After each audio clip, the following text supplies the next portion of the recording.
Greetings, traveler. I know it may be tempting not to heed warnings telling you to turn back now, but this one you might want to pay attention to if you're sensitive towards sexual content or foul language in a podcast. We will be swearing during this episode, and we will be talking about some not so PG 13 things. So, this is your one and only chance to turn back now. Please enjoy the show. Meow, meow, meow. I do want to say that in the episode that came out this week, the part where I did the burp, and in the moment I couldn't stop laughing at it, I also still couldn't stop laughing at it once it happened. I was at work, and I was sitting there sorting through documentation of financial statistics for a trip that was organized by where I work in 1965, looking for specific stuff, and I have the podcast episode playing in the background, and I just hear the I had to physically cover my mouth because I was laughing so hard. Oh my god, I couldn't stop laughing. So that's the thing, at least we think we're funny, because I also find us hilarious whenever I'm editing the podcast. Oh man, I usually find this very funny when I'm driving to work and I hear saying something and I'm like, yo, I'm gonna make me crash. Like, I also thought it was more funny because I was like, wow, I thought that was so funny in the moment. That's crazy that I thought it was so funny. And then I thought it was funny because of that. And I had to listen to it to edit it. Thanks, You Levi. did say that right after I did it. I know.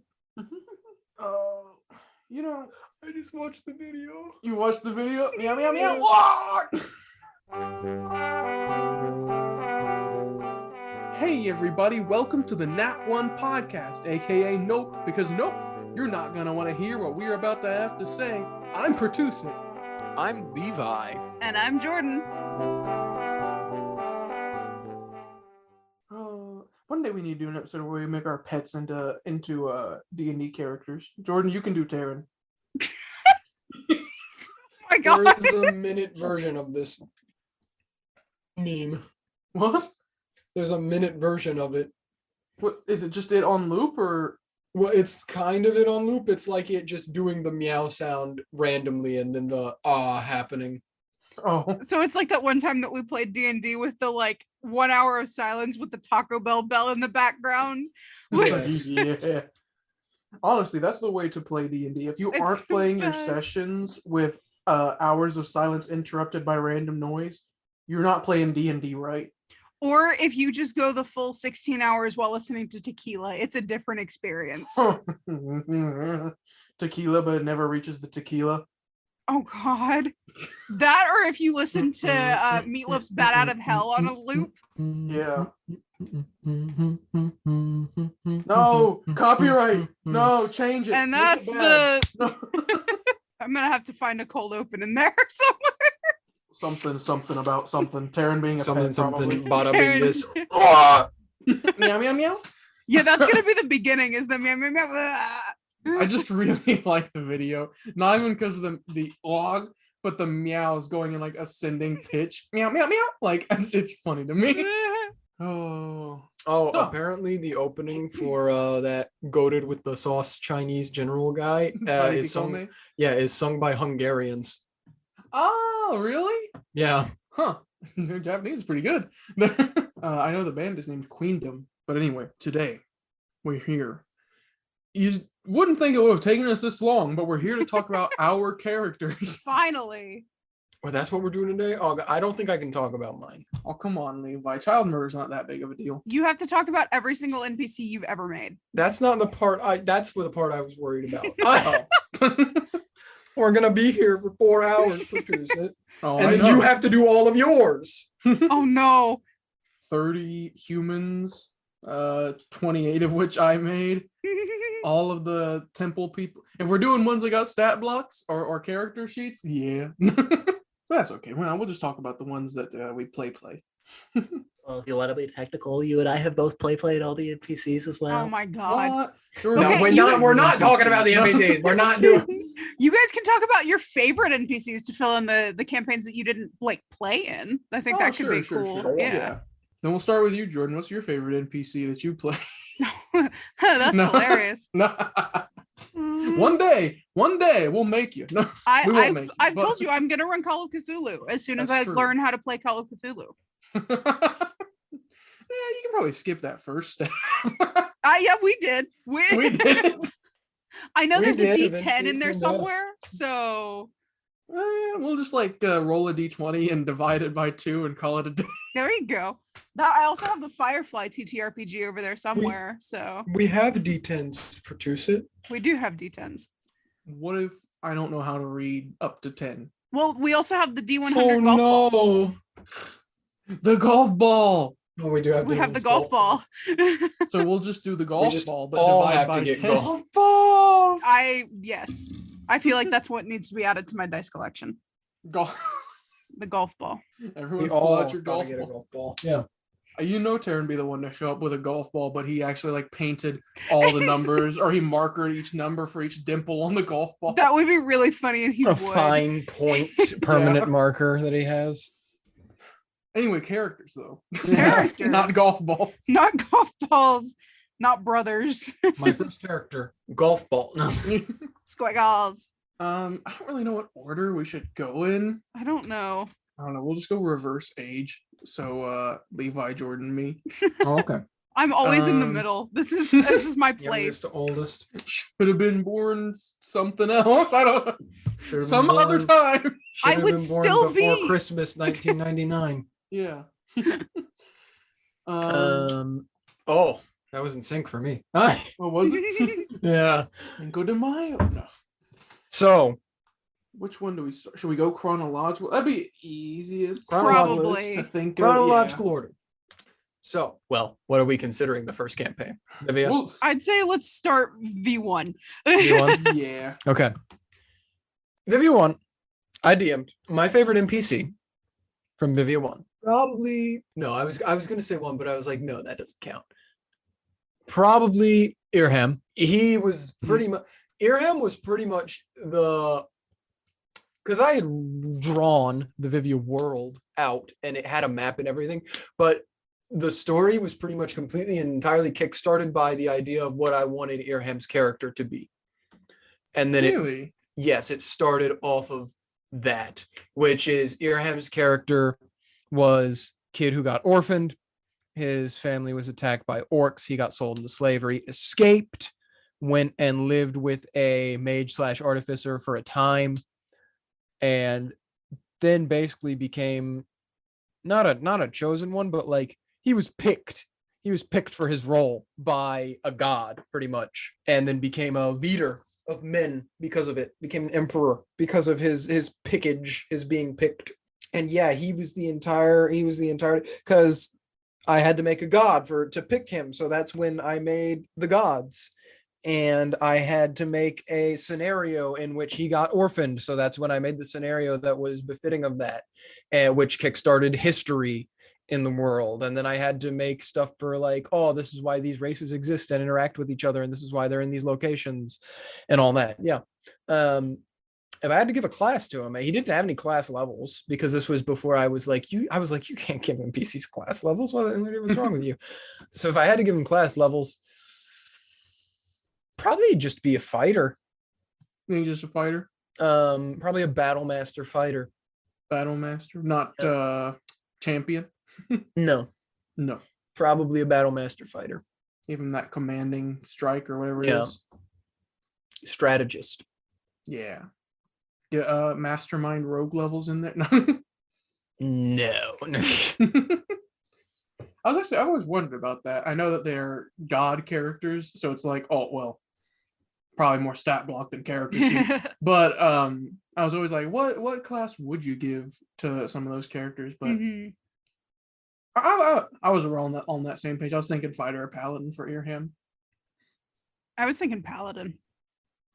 Well, he I'm was- like, he's not a paladin to himself, though. Is the thing? Yeah, that's where it comes from. Is when I initially was like, oh, what class levels would he have? I was like, oh, he'd be a paladin, Mhm. obviously. But then I was like, well, really, Irham's character isn't that religious. Mhm. The only reason he is religious in a sense is because he is literally a deity at this Mhm. point. He has become a god through the events of Vivia. But as a person, before that, he wasn't religious at all. He didn't care. So he would have just been a fighter. Yeah, he wouldn't have been a paladin. You know what kind of impressions he gives me when I think about it like that? Mm. Now I know I'm big in the Warhammer right now. I'm in my Warhammer phase, but he kind of makes me think of the Emperor of Mankind from 40K, where he's like, I'm just a strong dude and I'm anti-religious. Don't worship me. And then everyone is like, he is the Messiah. Yeah, I did not intend for that at all. It's a good comparison though, right? You think so? Yeah. I would say slightly different in the I don't think Irham's necessarily anti-religious. Yeah. Like Imps is in Yeah. 40K, but he's definitely more like I just don't care. Yeah. When it comes to it. But yeah, that's Irham. Learn more about Irham at a later date. Coming up soon, yes. Yeah. Well, soon-ish, depending on Yeah. depending on a multitude of factors. Eventually. Eventually, at some point. Jordan, your go. Oh, are we doing by campaign? Yeah, Yes. Stick to the campaign. Yeah. Okay. So my first character was Mercury Atmos, my poor bard that kind of got screwed in the backstory writing department because I didn't realize that I had to write a backstory. So everything that we know about Mercury was written or is being written retroactively. So Mercury was just a bard. He did not have a subclass because I did not know that we had to pick subclasses. I don't know. I would like to think that like he was a pretty stereotypical bard in like the theatrical and charismatic, but I was not the horny bard stereotype, which I thought was interesting because we did have a horny bard stereotype in our party. So it was fun to have the two of them kind of balance each other out of like TBT being like, I'm going to go do things to Arnold, and then Mercury being like, we have other things to do. Priorities, time and Priorities. Come on, guys. This is my priority. But yeah, I love Mercury. He was my first character. He was my first long-lived character because we had played other games before, but that's also the other reason that I didn't write a backstory for him initially was because the campaigns that we had played before had never lasted more than like 3 sessions, and they'd always been like combats. We had never done story and role-playing and things like that. So he didn't really get a whole lot of backstory until midway through the campaign. I started writing like short stories for him. He had a journal that I kept entries for him in. So basically the only backstory that he had was his name was Mercury Atmos. He was a bard raised in like a traveling merchant thing, and his bard partner had recently died. I didn't even give a reason for why she died. All I knew is she was dead. That was that was Mercury in a nutshell. And then he actually did some pretty cool things in World. So yeah, Mercury has a special place in my heart. That's what I was going to ask you next is, well, I know you and I both went pretty bare bones for our first Vivia character for backstory, but you had the displeasure of your surviving the whole way. So you had to be really attached. Which I think that had an interesting effect because he definitely had more character in the second half of Vivia 1. Yeah. Because there was this element of like, why am I still here? Yeah. Survivor's guilt. I was going to ask, now, I mean, obviously we didn't have a whole lot of expectations going into it, but how was your perception or your idea of Mercury before we started, like during character creation, and like compared to how he was by the time the campaign was over? Did he change drastically from what you had envisioned, or? I think he definitely became a lot more human by the end of the campaign because, like I said before, he was kind of like your stereotypical bard of like a little bit vapid, mostly just I'm here for the good story and that's why I'm here. And then by the end, it was a little bit more like all of these people that I've known and loved are gone and I'm still here, but I'm still here. So they're not going to be gone because I'm going to talk about them and tell people about them and tell the story of my adventuring party. And so he became a little bit more of a real person. By the end of it, there was a little bit more character development in the not just bard, yay. Bard. Michael Jackson bard coming soon. That'll be Taryn's next character. The hee bard. The hee bard, he would. He would. It's my turn. That brings us to yes. Yeah, I'm gonna try and rapid fire since I have 3 to talk about. You do. So first we had Shanae. which I believe I've already mentioned at some point in this podcast. I really like evil stuff. I like evil characters. I love evil. Austin Powers reference. So I went with Shanae, which I've already talked about. I'm upset because, first off, weeb moment. I named him after Japanese. His name was Shinigami. Second embarrassment, mistranslated because I wasn't that smart yet. So instead of saying death god Shinigami, his name was Shinigami, which is die god. But not like a command. That like noun. Like, so yeah. Didn't like the name too much. Wish I could have changed that. We weren't playing with like race class rules hard and fast like they actually are. So he was a dark elf, not a drow, but a dark elf. I envisioned him as having really pale purplish skin, bald, big cape, over the top evil. I just wanted to do evil, silly stuff just for fun's sake, and also to be like a foil to the good guy characters, either the NPCs or the fellow PCs, to make them be like, why am I not killing this guy right now?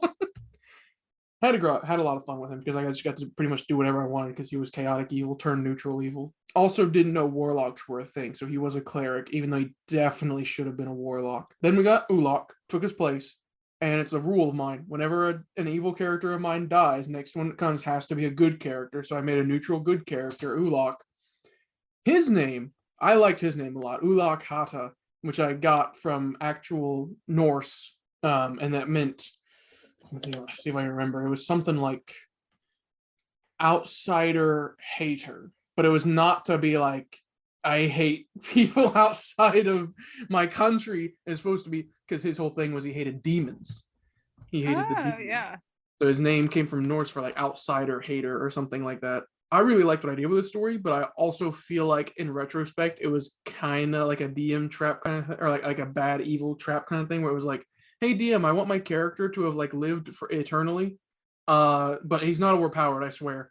But I feel like it worked in the end anyway. He didn't feel overpowered. He wasn't especially strong. I didn't say make him, super strong. I was just like make him having lived for thousands of years and went into retirement. Liked his story a lot. He lived for a super long time because he got cursed by a devil to live forever and live in anguish, and so people died around him all the time, and he never died, and so he went and lived by himself for a long time. Then he adopted a girl that he saved out in the wilderness, and then she also died, is what he thought. Dun, dun, dun. Yeah. And then he was like, all right, now I'm going to take action and go fight devils, and then he joined the party. He was fun as well because I got to be really silly with him. I wanted him to be a good character that wasn't like super uptight all the time and was like, I just want to have a good time and make people happy kind of good, hence him being neutral good. Did kill a character with that one, did kill a PC with that character, not the evil one. Which is hilarious considering that your evil character tried intensely. But yeah, horrible circumstance happened later. Ulok doesn't die, which was thematically fitting, but it wasn't like he didn't die out of theme. It was he didn't die out of luck, of dice rolls. But he didn't die, and a bunch of the PCs died around him. And it was like, wow, that's a heart-wrenching moment. So I retired him because he didn't have legs and he didn't have a will either. He was like, I can't go on. And this was before the battle wheelchair came out. So. Yes. Then I brought in Rimu, also Japanese themed. Rimu. Not a lot for that one. That was just I needed a new character and I wanted to try out a spellcaster because Ulok was a fighter and Ulok was fun to role play, not that fun in combat. Even though we weren't playing right, but still, it wasn't as fun. So I wanted to be a sorcerer, and I made that a lot more fun. It was a support sorcerer, so I like hasted people, enlarged people. What was that really cool one that I did with the Baylors? It was the reverse gravity. Yes. Oh, and it worked so much better because you had so many different concentration spells going at the same time. Because we didn't know how to play. So those are my VV1 characters. Nice. I tried to rapid fire them. Rimu, there's not a whole lot to talk about. Yeah. Rimu wasn't that great. There is something.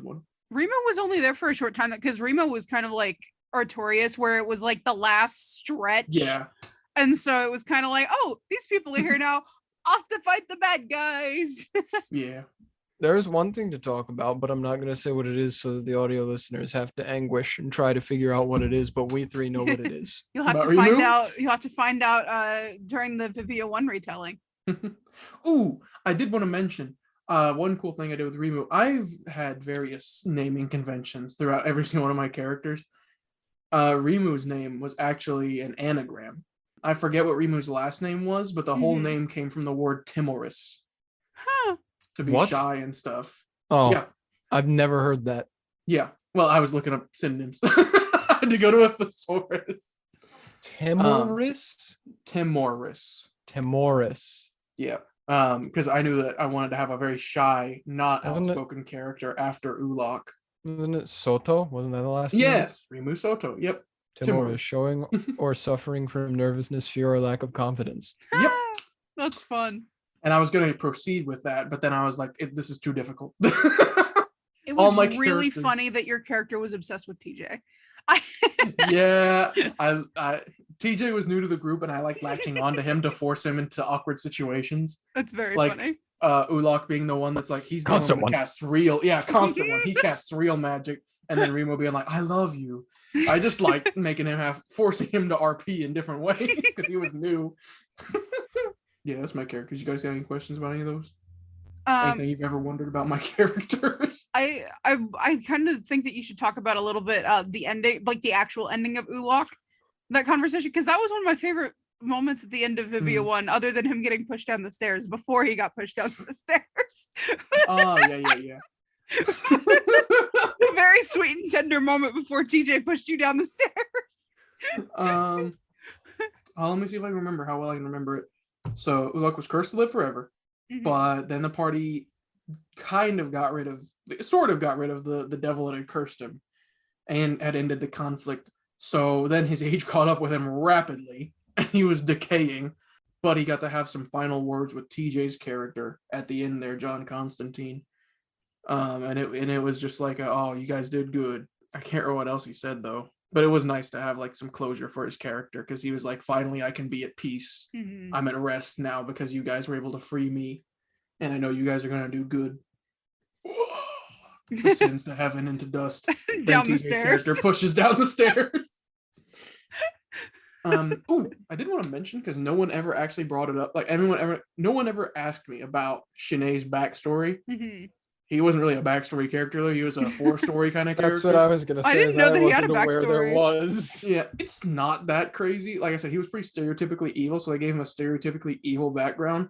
He was shunned as a child because he took an interest in magic, and the rest of his family was like, haha, dummy, you're not supposed to like magic. So then he went to magic school by himself, and then people there mocked him and bullied him. And then he was like, I hate these people. And then he found a cult that was like, hey, we like you for being yourself. And he was like, what? Really? You can do that? And so he joined the cult of evil bad guy group. Wow, so you could have actually played the game of if the party were good people to him and made him feel welcome, he could have found a family and then got rid of the being evil side. Yep. Oops. Yep. But instead they enabled me. Wow. No, we didn't enable you. We just kind of made fun of you. Exactly. So your background is Megamind except the cult part. Yes. Because that's instead pretty of- much Megamind up until the cult. Oh my god, Yes. he is Megamind. He went to magic school. Oh shoot, what is it? No underlings? No. Oh, you're a villain, all right. No Just not a concubines? super one. What's the difference? Presentation. Sarnesh behind him. Presentation. Yeah, he was a super weak bad guy. Like he was definitely Saturday morning cartoon villain, not. I'm not gonna lie, he reminded me of like the villains from the Powerpuff Girls. Yeah, he was not really like a real like scary, intricate, complex villain guy. He was Silly. He He was like was just- Skeletor. He was a dick to be a dick most of Yes. the time. Yeah. Which I loved that. You could use your powers to bring people back from the dead. I don't want to bring people back from the dead. What, I want he- to be a dick to people. He did technically bring someone back from the dead. Yeah. Yeah. So yeah, that's my characters from Vivia 1. Took up a lot of time there, but I had 3 of them. All right. Do we want to do Olympus now or Vivia 2? Crit. We did start Olympus before Vivia 2. That's No, true. we didn't. What? We did the first session of Vivia the weekend of we did the first session of Vivia on March 13th, 2020, and then like 2 weeks later we started Olympus. But I feel like we did so much more of Olympus before we got into I mean, the that's nitty-gritty true, but if of we want to Vivia talk like 2. actually chronologically, but yeah, I would agree that we I did think we more should of start with I Olympus. think we should go Olympus next. All right, Olympus. All right. Same thing, Levi. We're still playing Olympus We right are. now, actually. Yeah. We are level 11 characters. Yeah. It is intended to be a 1 to 20 campaign, I believe. I'm not the Yeah. DM. Pertusit is DMing this one, so he gets Yeah. to do the favorite NPC one for this. Yeah. I can mention my PC. Yeah. So The baby killer. if you haven't grasped it yet, audio listeners, I'm the guy who likes being a good guy. I'm the guy who likes being a hero. Like, I'm playing in a fantasy world. I want to save people and possibly save the world, but it doesn't necessarily have to be that. It just being a good person. That's my fantasy. So, play Paladin. I have this stereotype of being the Paladin guy because I really like the vibes of Paladins, but I actually have this is my longest running Paladin character I've ever played. Other than this one, I've only played a Paladin up to level 4, unless you count NPCs, but I don't count NPCs. So, Zamda Rusin is kind of inspired by Arthurian legend, kind of not. At the same time, she's taken her own way as the story's gone on. But the whole idea for this character was, I also wanted to play a human because I wanted to be boring, and I wanted to play. Not actually, I really like humans in fantasy settings. I really like humans, but I wanted to play a human, and in Pertusit's homebrew setting. We've mentioned this before, but pretty much all the humans are like wiped out and gone. There's a small handful left. There's less than 100 left in this world. Yeah. And so, having that been said, I asked Pertusit, I was like, oh, could I be like, first of all, I was like, were the humans a monarchy? And he was like, yes, the humans were a monarchy. So they had a noble class, they had nobility. And he was like, yes, they had nobility. So I was like, oh, so could I be like a daughter of a noble family? And I don't remember where I got this idea from, but I had the idea that I wanted to be like Moses, but in reverse, pretty much, which is Reverse Moses. I was the daughter of an extremely wealthy and affluent family, and then the disaster which came and wiped out humanity came, and my family river basketed me away, and I ended up with a very, not like poverty stricken, but like below average wealth family that took me in and raised me as one of their own, which is exactly what happened. But also it ended up not just being nobility. I just took the extra mile, and I was like, could I just straight up be the last daughter of the king and queen of the human kingdom? And Pertusit was like, sure, let's do it. So my character is the long lost heir stereotype. I am the last heir to the kingdom, and I'm trying to reclaim my throne. But also, she didn't know that for a time. She got it revealed to her, and then at first she got really excited about it and got like really over her head with it a little bit. And then now that we've been playing for a while, she's dumbed it down a little, not dumbed it down, but like she's gotten a little bit more strategic about it. She's trying to be more strategic about it, play her cards right to get to that goal. And her goal has shifted more so from wanting to be queen to actually trying to save mankind, since there's only like 40 of us left on the planet, and she doesn't want her entire species to go extinct. So now she's shifted more to, well, I'm supposed to be the leader of these people, so what can I do to save them is now more of her goal. But yeah, I've toyed with a bunch of different ideas with her, because at first I was like, oh, she's just going to be a bread and butter hero. But then some stuff happened, and I ended up killing a child. Don't you hate it when that happens? Which And- my character loves to tell everybody that we meet about. And then I was like, okay, this turn of events is going to make her extremely pessimistic, and she's going to hate religion because it was her god that told her to kill the child.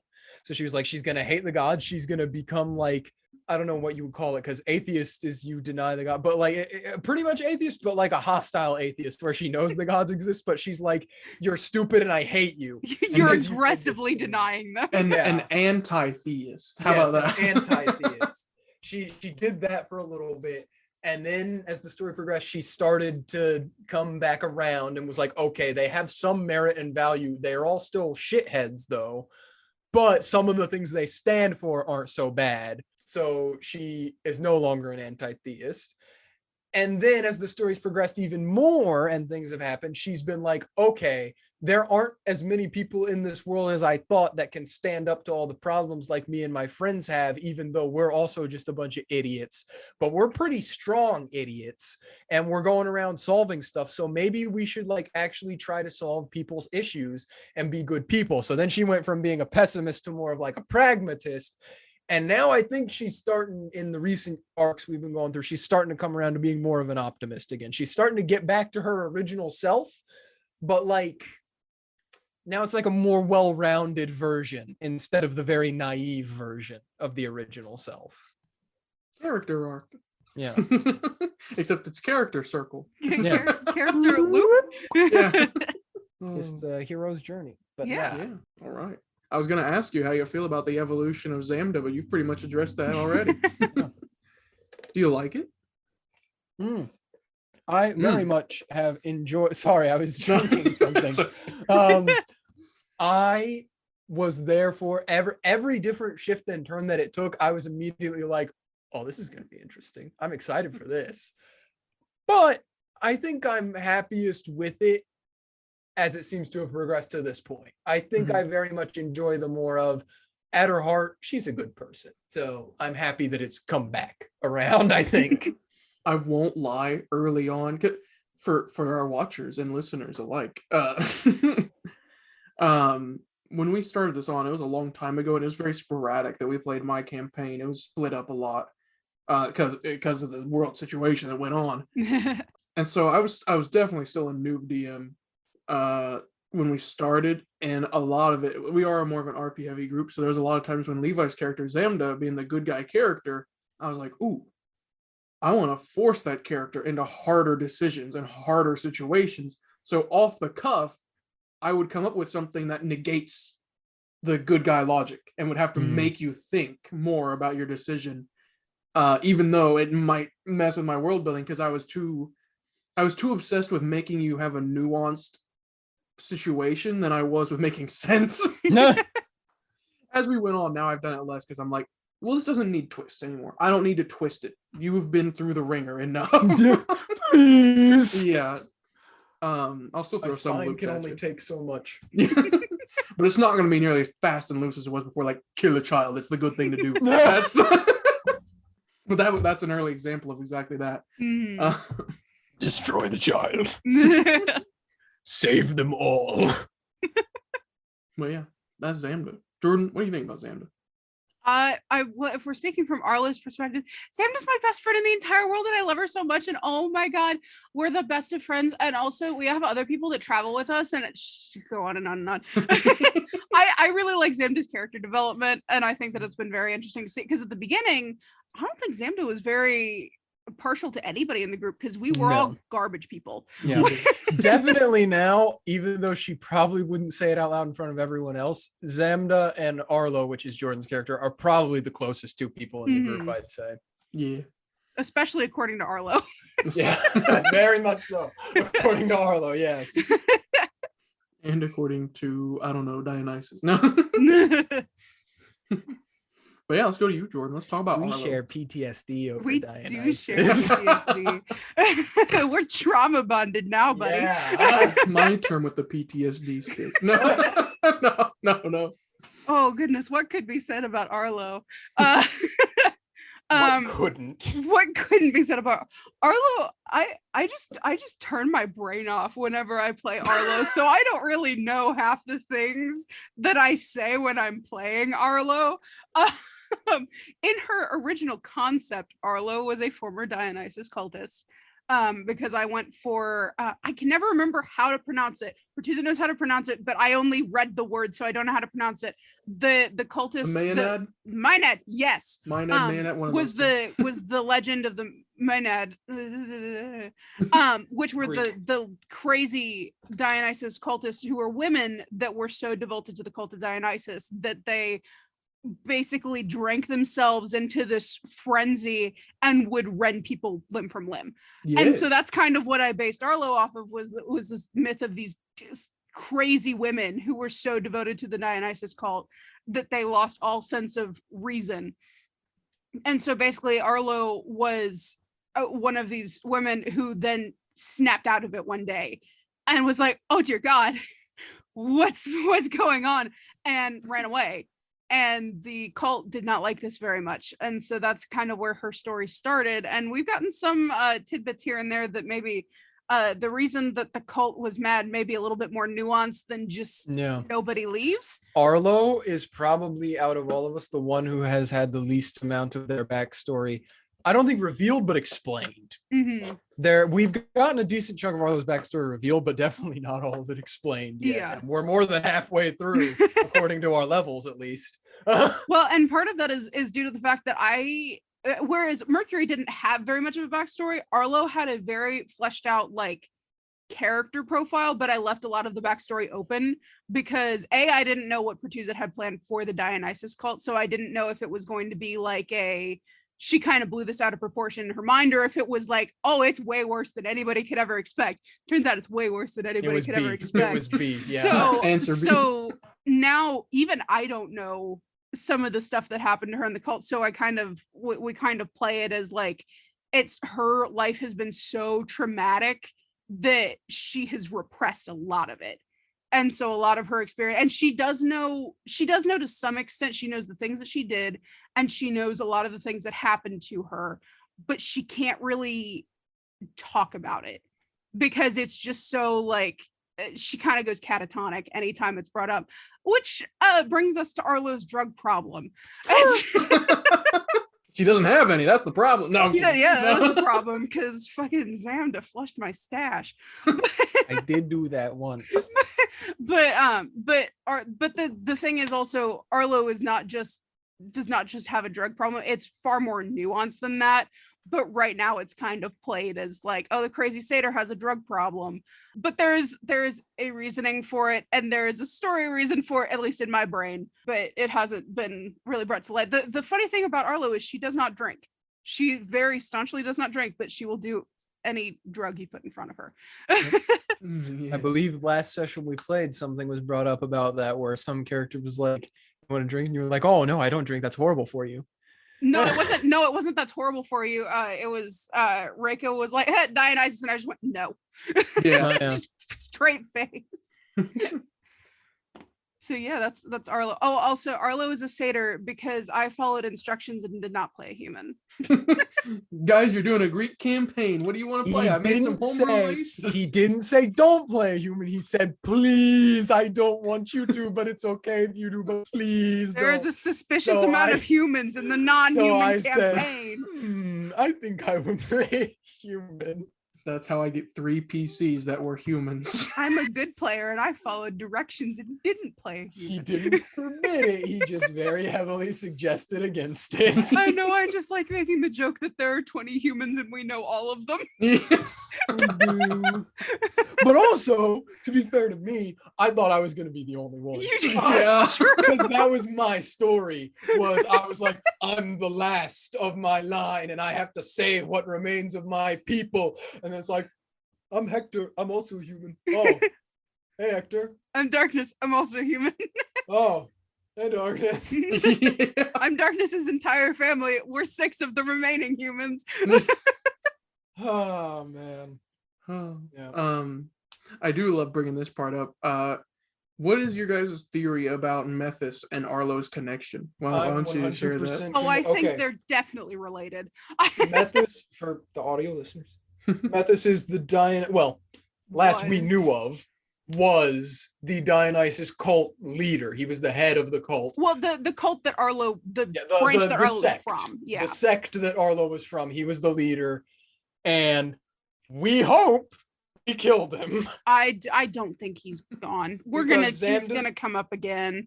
Zamda's parents got kidnapped because we basically kept avoiding him when he was like, I want Arlo, give me Arlo. And we basically just kept like leaving him on red and not replying to him at all. And so then he found us when we were in my hometown, kidnapped my adoptive parents.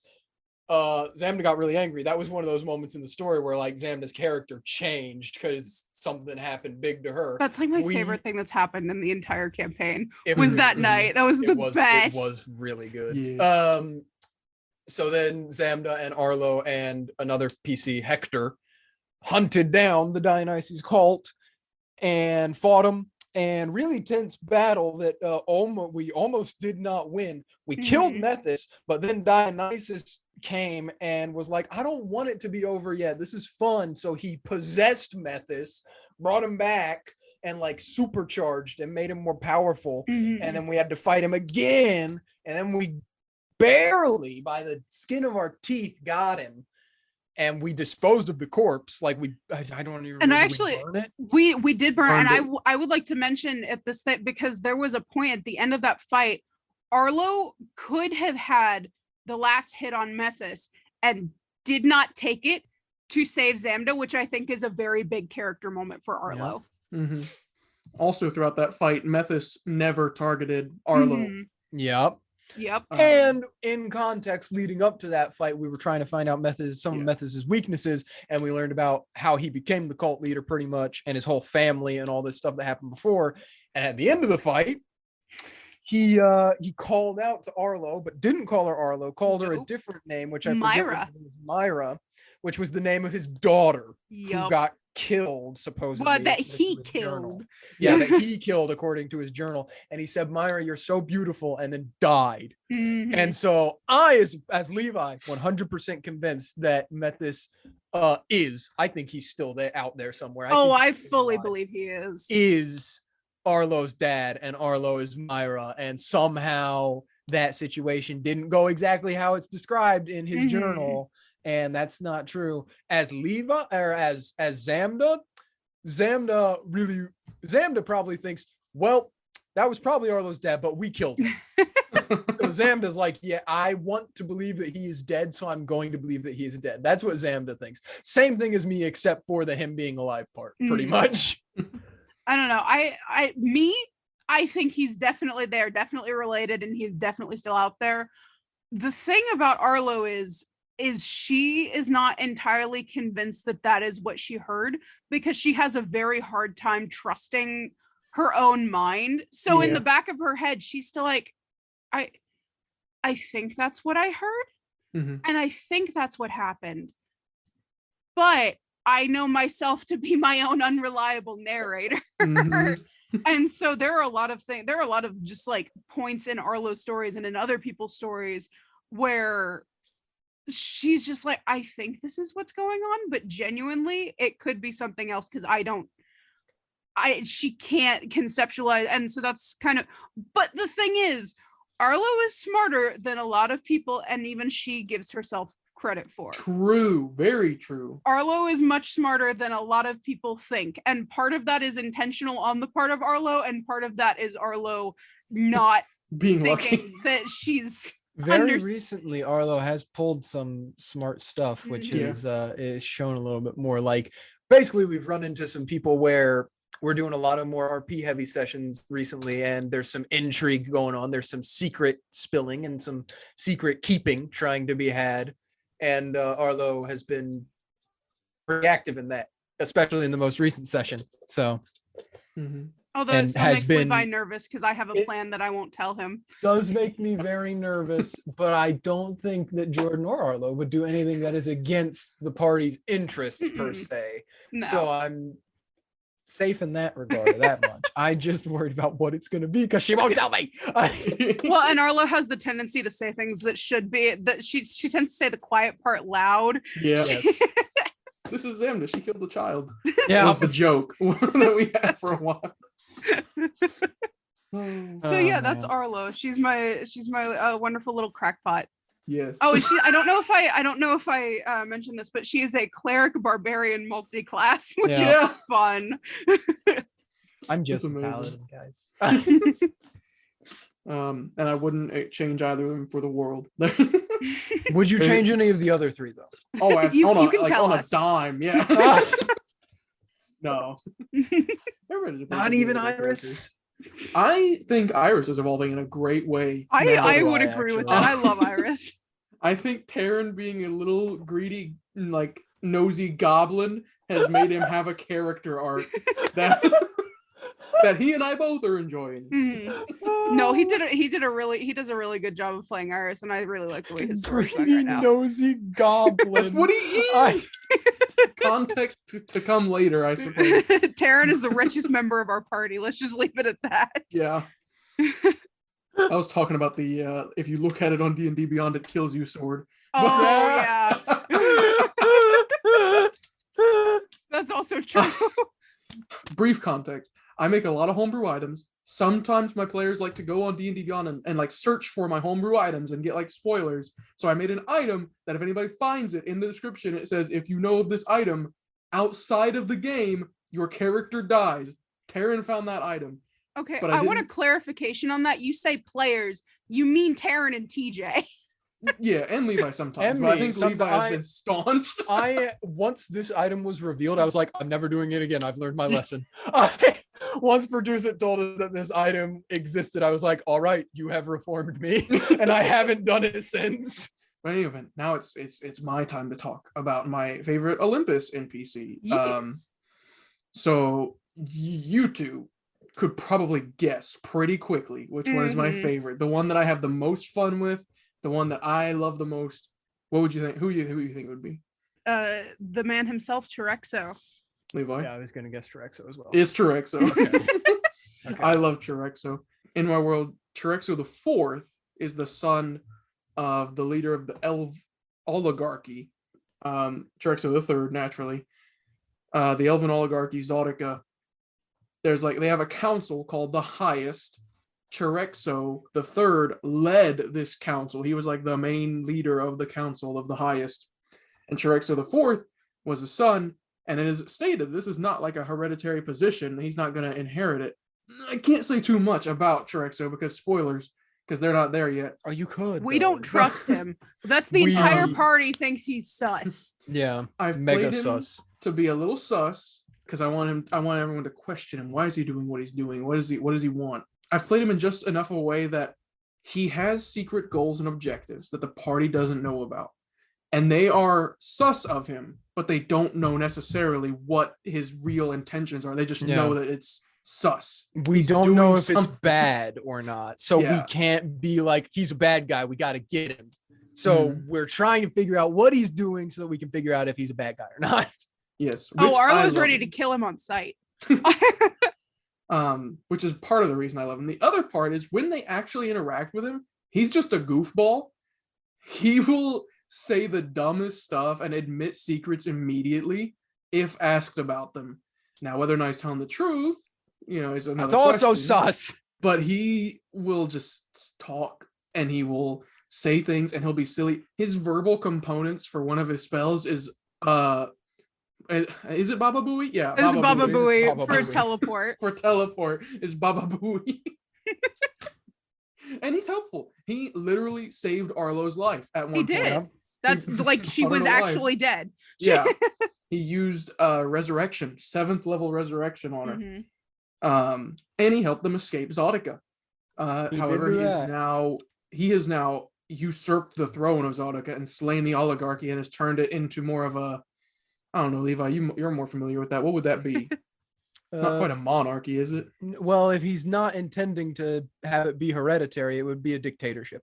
Yeah, he's turned it into a dictatorship. He's ruling Zodica by himself now. Yeah. He goes by a scion. He's the scion. And they've all been invited to a dinner party soon. Yeah, Famine like time. in game time, it's like in a month and a half. It's now, on I think. Fantasy Christmas. Yes. It's on Pertuz's birthday. 12/25 on the calendar. But yeah, I love him. He's fun to play because when he shows up, not only can I just talk in a silly way and do whatever I want, but also every time I talk to the players, no matter what I say is Terexo, when he leaves, everyone's like, "Now, what did he mean?" Yeah. And I love that I can do that with this character. All of us are immediately like, what did he mean by that? I don't What did trust you think him. he meant? I'm pretty sure there's probably some things that we've horribly over thought and some things that Definitely. we have probably underthought as well. Absolutely, there is. My Arlo other doesn't think. Arlo only swings. Arlo can't read. my other great fun from him is I can use him as a tool occasionally to do whatever. There was a time whenever Arlo needed to go find Zamda, and so I was like, "Oh, Yeah. well, Terexo would be keeping tabs on all the players. He casts Scrying. He sees Arlo by herself. He teleports to Arlo, helps her find Zamda, teleports away." That was immediately after Zamda's folks got kidnapped too. That was at night, and he just found Arlo stoned out of her mind, wandering in the wilderness. Yes, And that's another reison why we're sus, is because we know Yes. because of this that he scries us. Yeah. not So we're only, like, why is he watching Yeah. us? Not only was it let me speed Jordan's character along to go with Levi's character so we can get this underway. It was also now this is making them think, why did he do that? Or how does he know where you are? So I mean, that was answered pretty quickly, but why didn't he just kill Arlo if that's his goal, Mhm. or why didn't he lead her somewhere else if he wanted her to go somewhere else, he Mhm. helped. Why? It's So I love even more Terexo. sinister that he's playing the good guy right now. Yeah, Terexo the Fourth, which by the way, he has a last name. One second. He does, and I can never remember what it is because we always just call him because he's like one of 4 Terexos. Yeah. Seaman. That's who called him that? Was that Dylan? No, Dylan Yeah. called him T-Man because Dylan thought it was T-Man.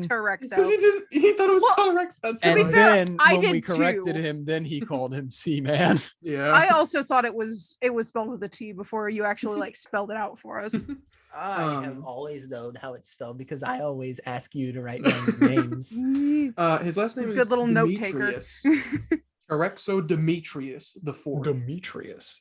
And That his Don't sounds believe I had the last name. suspiciously close to another NPC that we met that Levi murdered. Demetrius. That's I the will other never thing. forget Demetrius. That's the I dead know- child's name. This is our character creation episode, but I do gotta say I love in Olympus when I just use the same name of a character a couple of times because I abide by that policy where it's like, how many Johns are there in the world? It's totally fine to have NPCs that have the same name. So now we have 3 Hectors. 3 Hectors. I think I have like 4 Jasons sprinkled in there. I do only have 1 big lover and 1 son of father, I but- can't. And 1 goat. and 1 goat. That's the name. So I do have some fun like it. But anyway, that's Olympus. That is Olympus. Now we gotta- Olympus. We gotta talk about Vivia too now. V2. I think this is going to be a Oh. longer episode. Good Yeah. old Vivia 2. Yeah. What can you say about Vivia 2? Successful awful 1 to lot. 20. Yeah. Yeah. It was Vivia 2. It was Vivia too. Could that technically be was- qualified as our first That was campaign. a Fesh Pence reference. What can you say about Carlton? He was Carlton. So Vivia 2. Favorite NPC in Vivia 2. Give me a guess. Both of you. Give me a guess. Who do you think is my favorite NPC from Vivia 2? I'm There are a gonna go. couple. I'm gonna go wild card and say Eok. It was absolutely Quillish. I actually think it's Belhara. That's my real answer is Belhara, but I'm still sticking with Eok. That was my real Wow. answer. Wow, you're both wrong. It Really? was Optus. Optus was my favorite NPC from Vivia Oh, that makes 2. sense. That's what I was Um, gonna say is a non-joke, but I decided not to. Quillish was very entertaining to beat. love I will Quillish. say. I loved getting to be Well, not goblin. Chaos goblin. gnome. goblin gnome, pretty Yeah. much, yeah. Goblin mode, as the kids are calling it these days, I think. Apparently there's like a thing where like 10-year-olds are saying they're going goblin mode. It's like That's a- beast that's a mode. thing, yeah. What are they putting in the water? Goblin juice, I guess. So yeah, that was my goblin mode, was Quillish. But yeah, Optus was ironically a pretty similar story to Zamda, but not Zamda, but without the genocide part. So Optus was the 3rd son of the royal family of a kingdom that the player character started in called Rakatan. And briefly, like a couple years before the story began, the kingdom is in a civil war where some religious fundamentalists basically took over the capital city and the main population centers, the big cities of the kingdom. They got them under their control, and the royal family was all executed except for Optus, who was the third son. He never believed he was ever going to inherit his position as king because he had two older brothers. So Optus ends up, because he's the third son and like no one thinks he's as important, he ends up escaping and then later finding out that his father was killed. Both of his brothers died in battle trying to fight against these fundamentalists. So now he's the king. So Optus refuses to be crowned king because he doesn't want to be crowned king until they achieve victory, and decides he's going to play the waiting game and like try to build up his forces and play this long game against these religious fundamentalists. And then the campaign begins, and the player characters ended up helping him reclaim his throne and his kingdom, and he became king again and had an affair with another NPC because he had a arranged marriage and he did not want the arranged marriage but still did it. But also the wife in the arranged marriage didn't want the arranged marriage, so they both just saw other people mutually and just pretended to be a happy couple for the cameras, or I guess at the time, I don't know, The portraits. the scryers. But yeah, Optus, when I made him, I don't even remember what I based Optus on. I think I remember that I had an idea that I was like, I want someone to have a clue on who the BBEG is and what they're up to for this. And because the BBEG for Vivia 2 was being extremely secretive, they were hiding their identity and trying to weasel their way into like civilized society to basically surprise attack civilized society. They were a demon. And I was like, but I want the people who know who the BBEG is or have a clue to be people that would be difficult for the party to end up joining so that they early on could figure out who the BBEG is. But I want that option to be there. So I think that's where it started, was I made the religious fundamentalist group first. And the religious fundamentalists, a member of their like high council, which oversaw the entire organization, was a researcher who, because of their religious ideology, and they were so deeply devout, basically like really obsessively looked into these like sightings of cult members in the area and had actually cracked the code. Like they had figured it out because they were so obsessive, because they were a religious fundamentalist. And so if the party would have sided with them, and they were pretty much portrayed as the bad guys in this conflict, in this civil war, then they would have learned very early on who the BBEG was and possibly been able to like nip the situation in the bud. Not necessarily defeat the BBEG, but definitely stop them from doing a lot of the horrible things that they did over the course of the story. And it was kind of my intention that they wouldn't join these guys because they were being portrayed as the bad guys, but the option was there if they decided that that's the group they wanted to back. And so then, because that group was made, then Optus was made because of that. And his whole story was very tragic, very sad, to make the party want to join his side more so that they wouldn't join the guys that would give them the answers. But also Optus was supposed to be like, he wasn't a bad person. He was a good person who was thrust into a situation he was completely unprepared for. And with the help of some good PCs, made it out the other side. And he did survive the horrible BBEG as well. So yeah, that's Optus. He's very young too. When he took the throne, he was 18, I believe. Oh, I thought he was 19. He had a French accent because that region, the culture was inspired by France, medieval France. And sometimes I forgot to do the accent. I always loved keeping up with Optus. I liked investigating his love life against his will. The fun of being an assassin rogue. That could turn into an owl. That's the thing, is you never mentioned it to him personally. You only talked to the woman. So he never knew that you knew. Unless she told him, which she probably didn't. Well, that's okay. We're keeping it that way, you know? What I know, what he knows might be the same, but he doesn't need to know that. Yeah, I liked Optus. He was a fun introductory person. And he worked for the purposes you wanted him to do. He was sympathetic and clearly not a bad guy. And we So I had was fun like- with his like magic advisor person. Yep. Yes. We love Hearwagon. He had Yeah. a Aaron Hearwagon who was pretty much his dad since his dad was dead. Because he was the advisor to the king before his father passed away, and so he knew Hearwagon very well and was like the only piece of family he had left.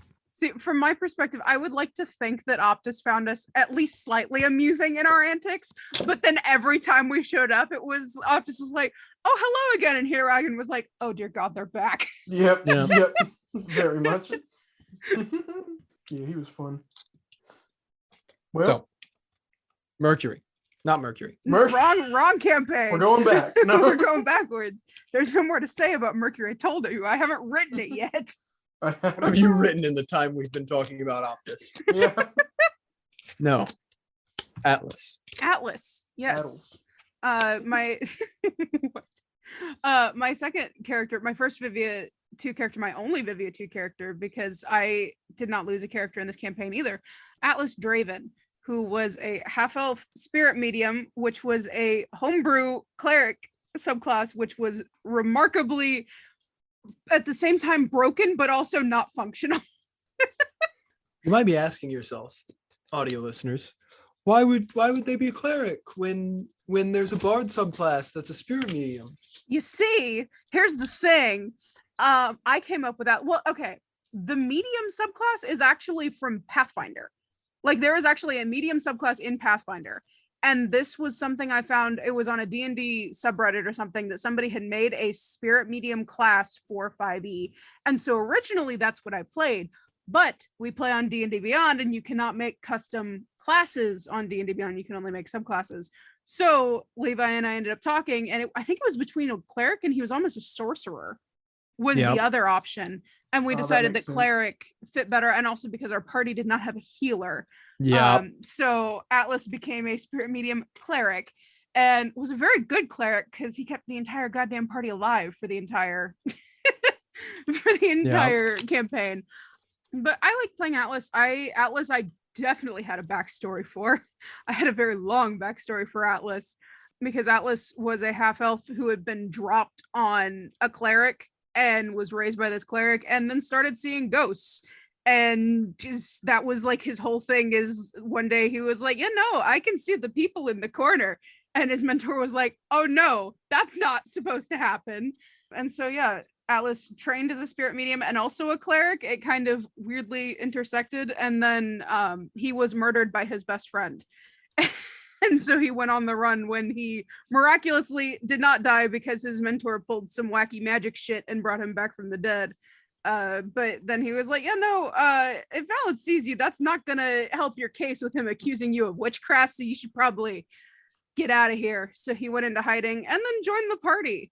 So, and then he became the cleric, and he also then became an archfey. So that's Atlas in a nutshell. Man, that's a shame that Van Richten's came out then after, because there was the custom lineage. Yup. I forget what the reborn, redead, something Reborn. like that. I thought about Reborn. that whenever it came out. I was like, that would have worked perfectly, and it would have been so cool, but nope. Yeah. The timing we- didn't work out. Yeah, we have the two of us here that started off together as well. That's true. My character, good segue. Segue. Find the Segue. Vespa. No. I have a little bit more to say about Atlas, but yes, go, because they're very connected, Atlas and Victor. I had a character, Victor. Like I said, my naming conventions changed a lot. And for Vivia 2, let me think if I can remember why I named him Victor. Hello, yeah. I remember everybody else had put their character names in before me. And I was like, wow, I'm going to go with a normal name. we had some weird ones. We had Atlas, we had Neb, we had Finral, Finral, Leloranus. Lalaranus, Saladin eventually, Saladin eventually, Simonius. Simonius. Lyra. Lavender's not too bad. No, Lavender's not No. too off the wall. We had a Lavender, Mhm. and then Victor. So yeah, I was like, Oh, and only B-Lily. normal B-Lily name. was the other B-Lily. one. yeah, But B-Lily's not a normal name. No. So I was like, I saw a lot of those names, and I was like, well, shoot. No offense, creative, sure. First off, I don't want people to remember a name like that, like Lelaradis, and have to be like, yeah, keep saying that. That's my name. You other people have to say this name and remember it. So I was like, yeah, I'm gonna go with Victor. Simple enough, also, but not a lame name. Like I didn't call him John. Sorry to all the Johns out there. And no one else would take that name. Yeah, no. Almost. And then his last name Smee. Simple enough, honestly. Okay, it became a joke later on, but it was actually I was like, I want him to have a plain last name too, so let's go with Smith. And I was like, Smith's a little like first off, it's indicative of like a blacksmith, Mhm. and then second off, Smith may not be that common in this world. I'm gonna take Smith and change it a bit. SMI Smee, SMEE Smee. But then it became a joke where people would say my name and be like Victor, and I would say that's me. Unintentional. That was not the intention when I made that last name. But yeah, now Victor's creation process. I actually went a lot in depth for when I made Victor, because again, I like evil characters, but I wanted to be much more nuanced than I was with Shanae. It wasn't a comedic twist the mustache villain. This was trying to be one that had a basis. And this was when we were told the synopsis and stuff, there was a lot of religion involved in religious conflicts and such. And without going into details, I am captivated. I'm a psychology person, and religion and psychology are very like interconnected. And I was like, I kind of want to get the idea of I want to go for a character that has taken religion too far, but also not like I don't know, over the top, laughably too far. Mm-hmm. So I was like, okay, so Victor believes in a religion that is similar to Christian beliefs, and so there is a paradise you go to when you die. I was like, okay, let me think of like some flaw. Let me think of like an idea of a Christian belief, like something that could be misinterpreted, something that could, not work and thus become kind of villainy, And I was like, well, if you go to paradise when you die, what's to stop someone from eventually thinking, why don't I just kill myself and go straight to paradise? Or why don't I just kill other people and send them to paradise? Mm-hmm. And so that's what his character was born out of, is he was an orphan left in a place that was very hostile to him. And when he learned about paradise, instead of being really sad and depressed by being bullied in the place he was at, he was like, oh, I just want to go to paradise, so I'm going to kill myself. And obviously the orphanage was like, whoa, hey. And so they were like, let me try to, they were like, oh, we need to, they were like, what do we say to make this kid not do it again? This happened when he was like 11. And they were like, you have to live a full life and you have to do good deeds to go to paradise. He was like, oh, I'm so silly. Thanks, teach or preach. You got me. I won't do it again. And then orphans started coming to the orphanage that were like, yeah, I lived a long, I went everywhere. My parents dropped me off here now because they died or something. He was like,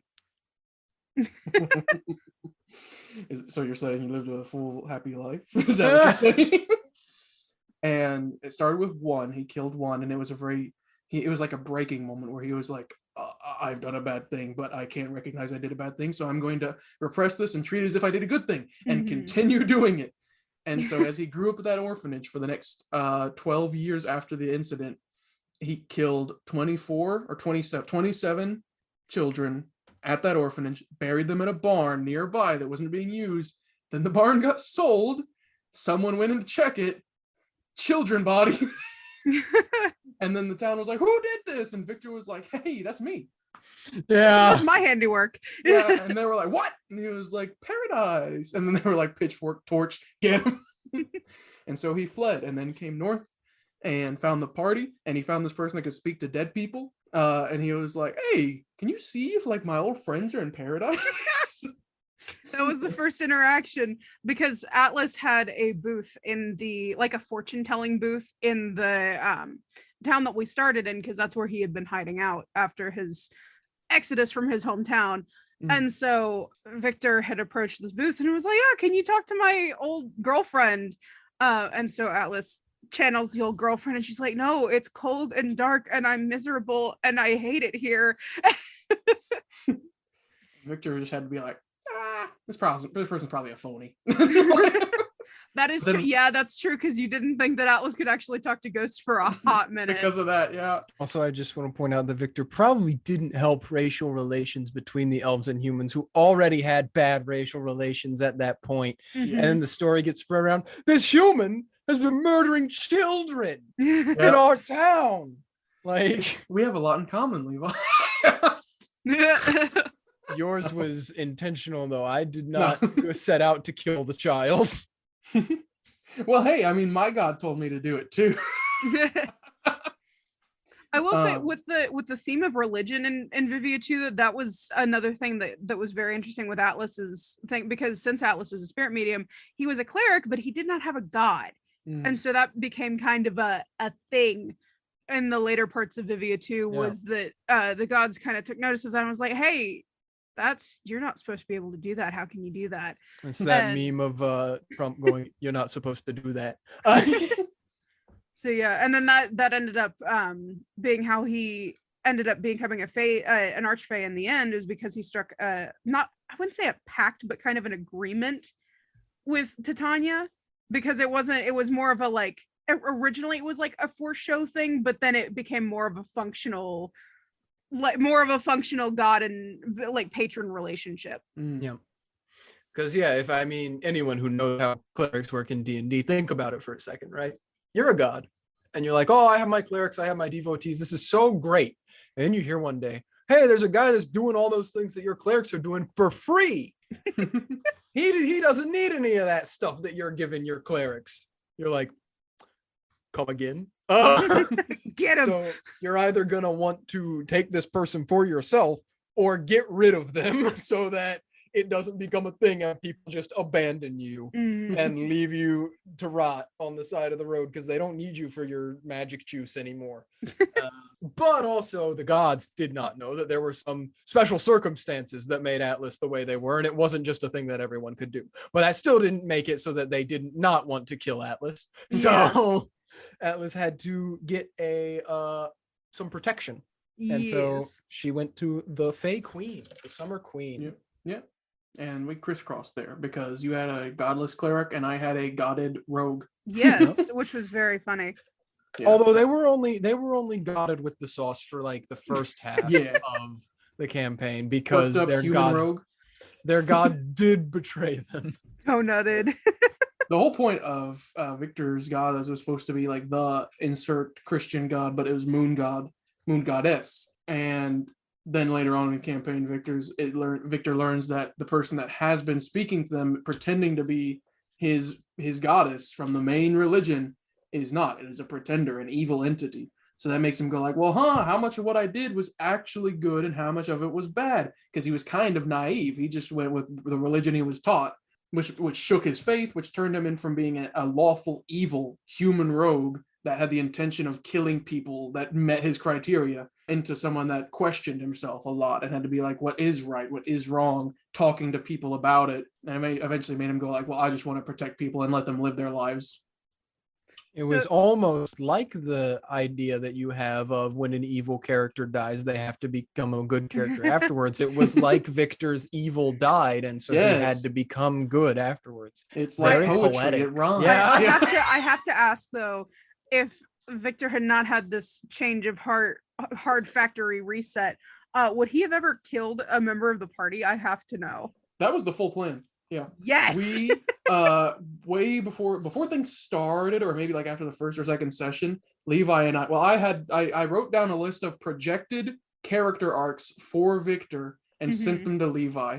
The first, foremost, and one I wanted to happen was Victor convinces the party that he is right, and they become his agents to carry out the same Ooh. beliefs. And that was the one that I was like, that's going to be the least likely to happen one, right? And he was Victor like, starts a yes, but cult. what if it does? It'd be cool, I think.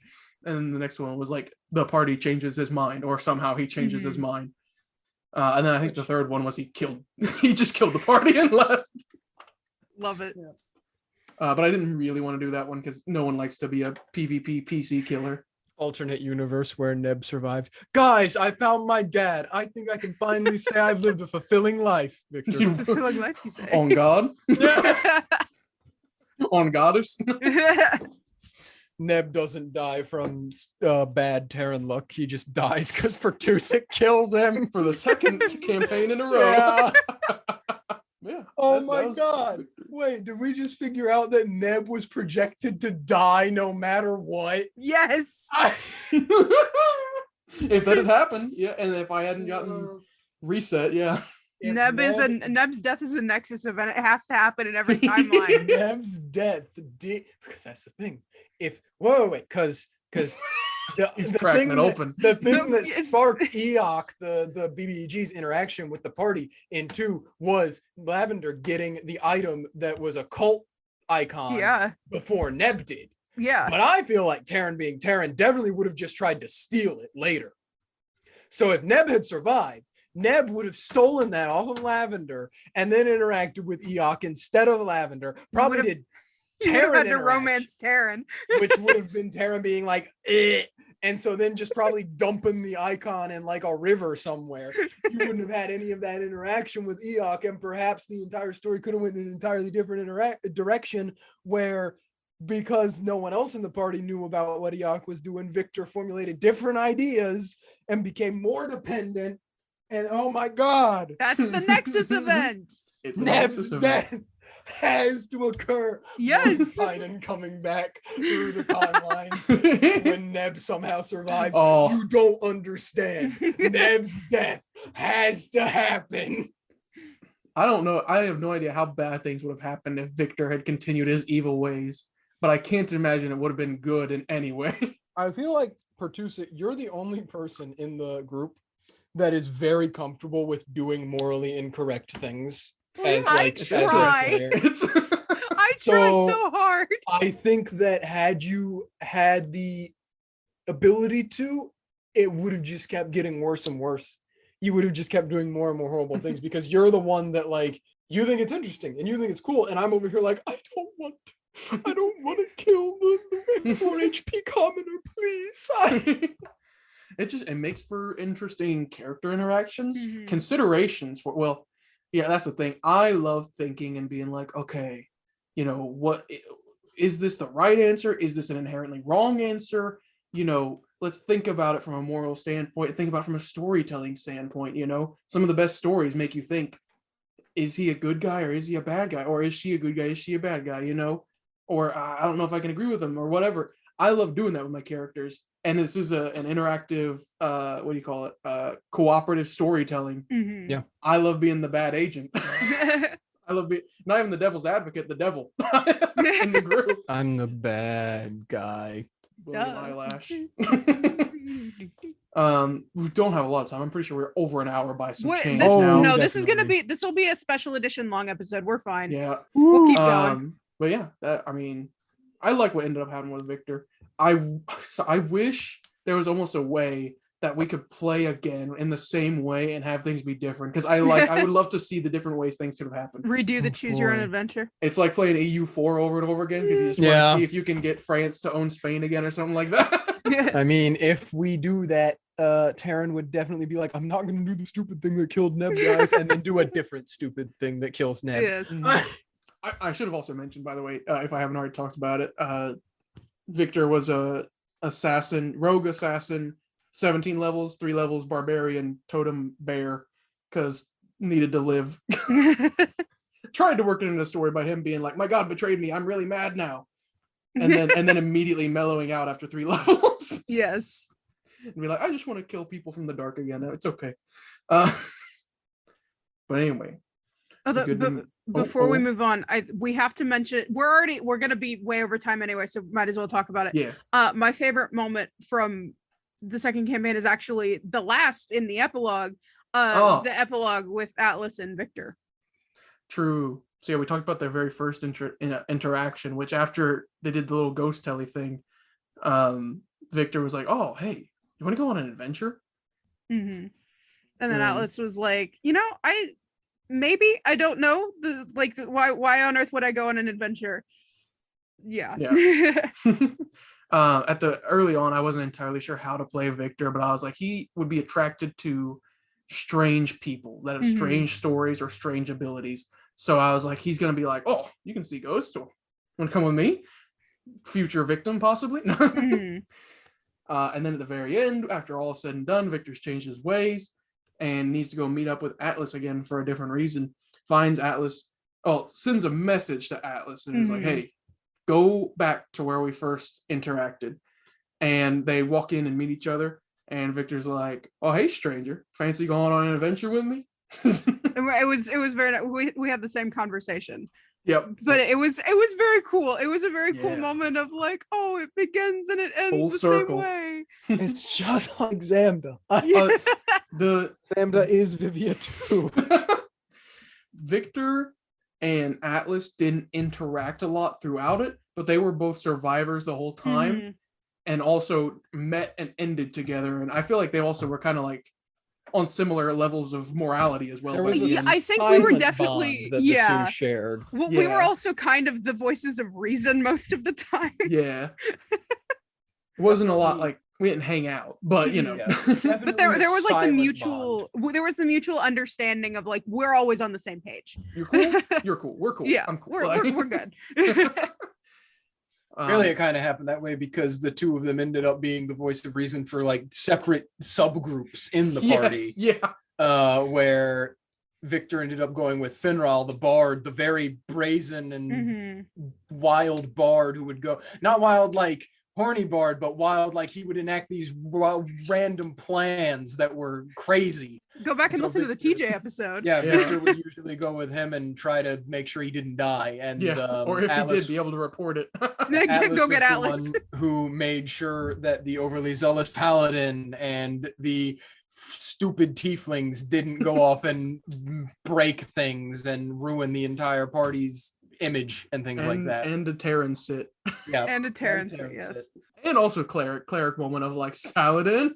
Yeah. Cleric. Well, that's the thing. We touched on that a little bit in the Dylan episode of like the Yeah. two diametrically opposed clerics, because Atlas was very much they were both technically necromancers, but they were very different methods of necromancy. Because Atlas was very much of like, okay, these are people and people deserve respect. And so if you're going to do things like this, you need to ask permission and it needs to be done with respect and through ceremony. And there's a way to do these things. And Saladin was, hell yeah, skeletons. Yeah. Yeah. Yeah. The Bone Boys. The Bone Squad. That's Vivia 2, right? Yes. Wrap up. Victor, it's horrible. I lost the Bone Squad. We need to go to a graveyard as soon as possible. And let's also acknowledge that the two clerics are the two that survived to Vivia 3 and are now as like Yep. Saladin is a god. Yep. Atlas is an archfey, so they're gonna get to see the next generation of stupid Yeah. adventurers. Victor is a Terran- skeleton. Terran's character for Vivia 3 worships Dylan's character. And I have told Dylan, yeah, if you ever just like talk to him, if he casts spells where he talks to you, you're going to be the one who talks, not me. So, This is what we need an exasperated Atlas cameo at some point. yeah. Victor Who cameo. are you? Shot of a grave. Victor cameo Ah! over. Human moment. That's where they find Atlas. You might get a technical Victor cameo. What? His family. Oh, well, yeah, descendants and such. 1,000 years later, yeah. Yeah. Long line of What? descendants. Watch, they changed the name to Smith instead of Smith. We thought it would work better for PR when we went public. Yeah. Ashes to ashes, right? The sins of the fathers will be inherited by the children. The Batman of the Riddler will. Viv 3 moment. Viv 3 should go a lot faster because we haven't played Viv 3 yet. Yeah, I mean, Levi, can you even talk about an NPC without spoiling? My favorite NPC in Vivia 3. Well, okay, I'll say who do I think is going to be my favorite NPC in Vivia Okay, yeah. 3? Who do I think it's going to be? I can't say their name because their name is spoilers, but I can say their title, which is the Chromatic Knight. Ooh, So Wonderful. fancy. they are called the Chromatic Knight, and I intend on them being antagonistic, but not antagonistic like they want to kill all of you. Antagonistic, Mhm. like they're gonna be at odds with you, but at the same time, they're not like They're gonna be like, I don't want to kill you. I just don't want you to get what you want. Sort of Friendly like that. rivals. Yeah. Business rivals. That would be really So- funny if they're like fighting and then they all go out for drinks afterwards. I think interactions with that character will be interesting, and I hope that people end up liking them more than disliking them, because that will lead to the story that I want. Romance them. Got it. Not Yeah, that. want it. That would be I can't say that. Ending I number can't- 3. Not because I can't say that because spoilers, not because I can't say it on the podcast. I figured that's what I was thinking it was. Well, Jordan. Yeah, my character for Vivia 3 is I can't even say my own goddamn name. Ren Fratelli. That's the name. They're a changeling rogue fighter, and I'm very excited to play them. Levi can tell you I have so many pages of backstory, and I A lot keep of adding pages of more. backstory. And there's so much art because I keep making art. There's actually more art. I actually recently just added more art to the character sheet, Levi, so have fun with that. Oh boy. I have to go look at that tonight. So yeah, I'm very excited. I'm very excited to play Changeling. I really like the idea of shapeshifter, so I'm very excited. I can't do voices for shit, so we're gonna see how that goes. And I'm just excited because this is Ren is not my evil character, but Ren is definitely my morally gray character. They are not a good person. And it's not like the Arlo situation where like Arlo is a misguided and misinformed person and is actively trying to be good. Red is a criminal and fully embraces that fact. And so I love them. They're part of a crime family, and so they work for their family. They're part of a crime family, and they work for their mother, and they're currently on the search for their long lost sibling who was taken many years ago and hates their right hand because he's an idiot. Although I love Francis. I love Francis so much. I don't know why you've named your right hand Francis, but no, I'm kidding. No, Francis is their right hand man, and they think he's a complete and utter dumbass. And he I is got to kind prank of. him. So yeah, that's Ren. Ren is going to be my morally great. That's going to be the hard thing because I suffer from the same thing as Levi of like, I go in with the intention of like, okay, this one I'm not going to be the super nice goody good person. And then I start playing. I'm like, I can't be mean to the NPC. We played the session 0 for Vivia 3, and Ren is supposed to be mean to Francis. And then I did it, and I was sitting there like, oh no, I feel so bad. And I feel bad because I was mean to Levi. Not Levi. I'm Francis right now. Yell at me. No, that's the other thing is like I get so in my head because I'm like, I don't want to be mean to my friends. So yeah, that's Ren. They are a criminal, and I'm very excited to play them. And their personas. I have some of their personas fleshed out too. Changeling. Changeling. Changeling. Who needs a family when you can be your own family, right? I'm excited to be playing with Ren because Ren's gonna have first off connections. My character is very disconnected as far as that's concerned, but to have connections, an intrigue of like my character could just blow it, and your character would be like, dude, do you know who this is? You know, like, or like, chill, dude. This is a bouncer. You know, like, I'm excited to see how that's gonna work because there's the difference between the underworld knowledge and my character's knowledge is gonna be fun. Mm-hmm. But yeah, people at home, you've been watching this far. First off, congratulations. Second off, can you guess what my character is gonna be morally? This is the one where Pertusa starts as the good guy. Yeah. No. I won't say the name just yet, but I'm playing another evil character. This one is going to be also lawful evil. As was Well, I Victor. thought he was neutral evil. We always do this every time. We always have to check it whenever we talk about this. Neutral. You're right. He is neutral evil. That's right. Okay. That's right, because he doesn't actually have a law abiding him. No, Victor was lawful evil. Yes, that's right. So my character, his whole thing. See, I want to play an evil character that isn't comically evil this time. I want to have one that's got some actual nuance. But I want it to be an evil character whose will is unshakable. Like Victor, who was tossed because he had too much faith in his god and was kind of naive. I'm trying to play an unshakably evil character who is going to succeed in their well thought out and planned goal, or is going to die. Those are the only options. I'm going to change it with the power of friendship. With my lawful neutral rogue. I can fix him.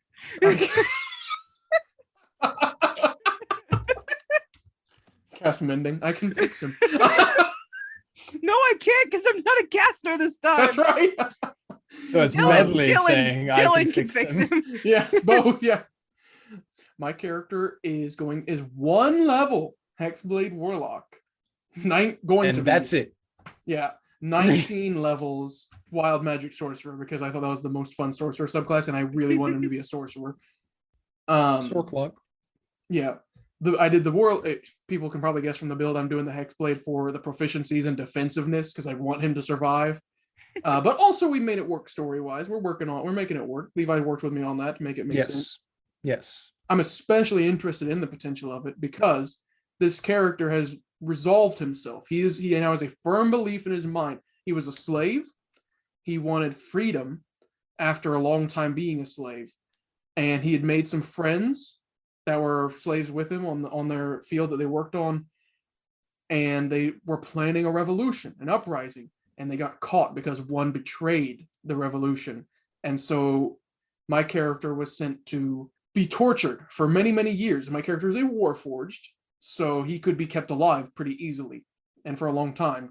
Doesn't need to breathe, doesn't need to eat, doesn't need to sleep. So he could be tortured for a long, long time. And I believe it's like 12 years he was tortured.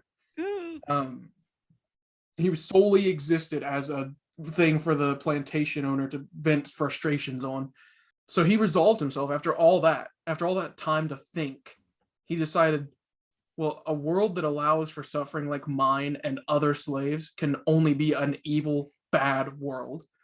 So the only proper solution to such overwhelming corruption across the world is to eliminate mortal life on the world and let it restart or just be nature. Those are the options, is what he's come to believe. And then at some point, some mysterious entity lended their strength to my character, freed him from his shackles, and then he managed to kill his torturer, his slave owner, and flee and light the place ablaze and run away. And that's where we picked up. And now he's like on his own. He went on a little mission, got abducted, and he doesn't know who from. He might think it might be people chasing him down from the slave place. However, now he has gained his first sorcerer level, and he's kind of like, I don't know what you want to call it, like ingested a magical artifact. That's the wild magic part. Yeah. And someone was like, oh, I'm giving you my blessing. I'm giving you this new name. You're kind of being baptized by flame. And so now we're going to see if my character is going to be receptive to that, or he's going to be like, I have this power. It's my power, and I don't care who gave it to me. It's mine, and I'll use it how I want, independent of whoever is patronizing me. And now I'll tell my character's name. My character's name is Caiaphas Golgotha. Again, religious themes, religious ties, because I think that those are interesting stories and also cool name, I think. I think it's a really like the cool name. I think it's a unique name, and this time I got to get in early, so I don't have to pick a lame name like Brandon. We love Brandon, or at least I think we do, because I still haven't met him. I think we'll love Brandon, Dylan's character. And also Golgotha, because I thought that was a cool name. But yeah, religion tie-ins that aren't really like related to the character so much as just cool names from the Bible, I thought. But yeah. Man, I didn't even think about the fact that we're all gonna have like different reasons for why we all think we got kidnapped, because that's where all of our session zeros ended, because we had TJ and Taryn had a session zero where they were together, and it ended up with them on wherever we're in this box. And then Pertuzit and I had our session zero together where we were shoved together and we went on a quest. And then Dylan had his own session zero that took place at the same time and place that ours did, but was not involved directly with us. Like A plot, B plot. Yeah. And so, and now we're all in the same place. And I didn't even think about that we're all going to have different conclusions of like, who the fuck is after us? Oh, definitely. Now, like considering, I don't know who Ren's going to think was after Ren, but I know Caiaphas is going to think his slave people are after him. Brandon has his own antagonizing force, who he's definitely going to think was after him. Medley, I don't know who she would think is after him. And same for Odin. I don't know who he would think is after him. But because they don't know who would be, they'll probably come to different conclusions as well. So all five of you will be like, oh, it's definitely these guys. And then the other person's going to be like, what? No, it's these people who took us. I think the assumption that Ren's running off of right now is it's probably the same whatever entity took Adelaide, but that was assumed to be like a rival, not gang, but a House. rival, like a rival organization, and so Yeah. that's what Family. the assumption is right now. Fam. Family. A rival Um, family. Yeah, actually, a rival family. The other thing I'm actually super interested in as well, part of the reason I made Caiaphas the way I did is I wanted him to be a silent backseater kind of, not even like a backseater, just a silent passenger. Because with Victor and my Vivi 1 characters, I was very outspoken, and I didn't necessarily lead, but I was like Victor was the leader. I was a determining force in what happened next a lot of the time. So my plan with Caiaphas is to be like tight-lipped.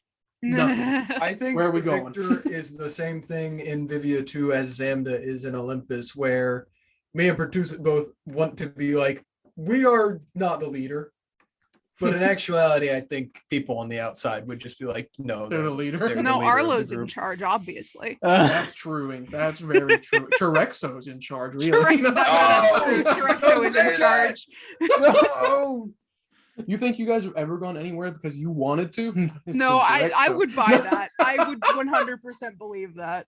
Stop. But no, it's gonna be a match between Ren and Brandon to be the leader for this one. Or I'm Odin. determined.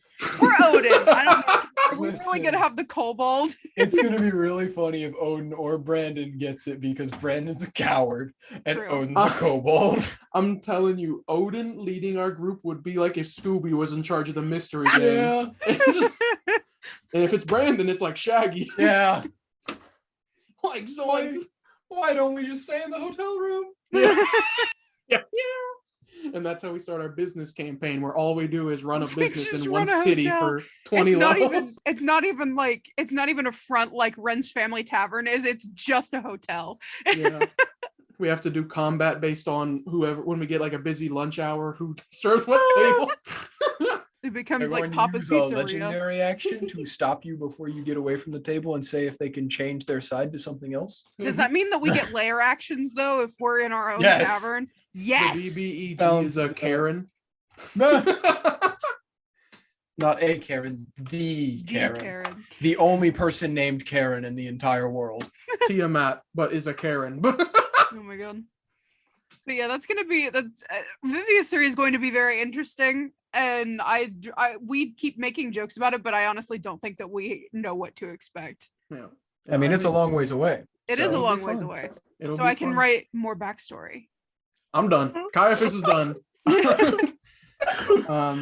Now just don't kill Caiaphas, Levi, and I won't have to make a Please new don't character. kill us. I will be heartbroken if Ren dies just because of the sheer amount of effort and time that I have put into this character. Listen, you're the one who's had two characters that have survived all the way from start to finish. I don't think you have anything to worry about, Jordan. Knock on wood. The only one I'm worried about is Taryn. Yeah, which is I'm the cleric. always worried about At this point, it's Taryn. inevitable. Like, it's got to go in with the plan. I don't want him to die, but he's gonna die. I was so confident. I was so confident when I first announced Video 3, and I was like, oh, everyone had their characters, and I was like, you know what? I think Taryn's not gonna die this time. I don't think he's gonna die. And just the longer we've waited, and I've been thinking about more and more things, I'm like, he's gonna die, isn't he? Fantasy All right. Louisiana. Now, let's talk about our Olympus 2 characters. I have mine Real ready. shit? You have my You sheet. do. Real shit. You have my sheet. I do have your sheet, actually, so I do know your character. I don't have anything. I don't have any NPCs, actually. I only have a world in mind, but no NPC. I'll need to know what the world is going Yeah. to be before I can make a character. That's how I work.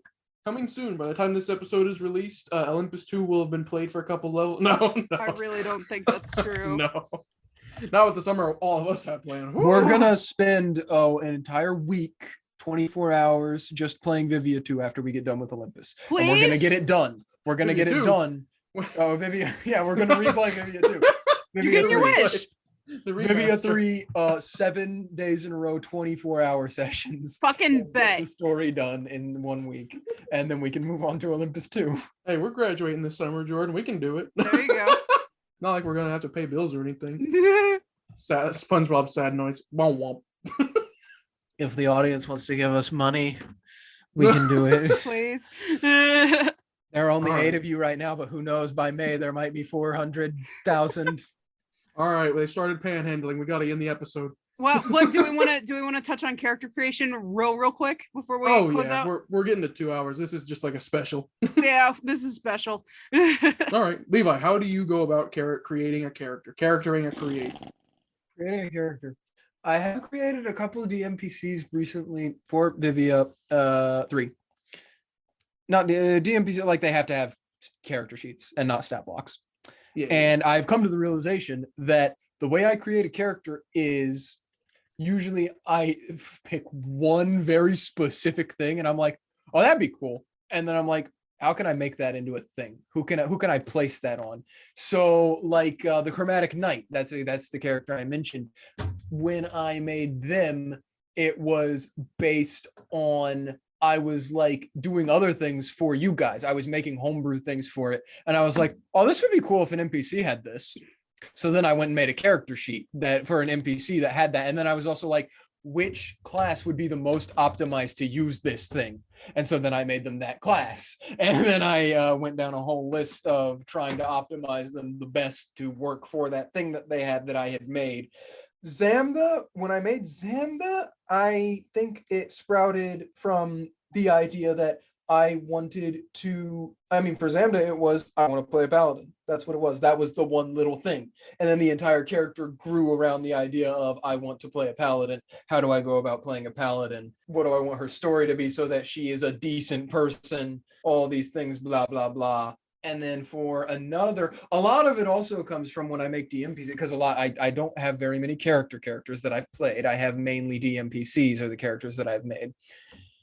And a lot of it comes from usually when a player does something in their story, I make a character that is part of their story or is meant to interact with them and reflective of their backstory in the campaign, which I did with another DMPC for Vivia 3, which revolves around Brandon's character and is a character that's meant to entangle into his story later down the line.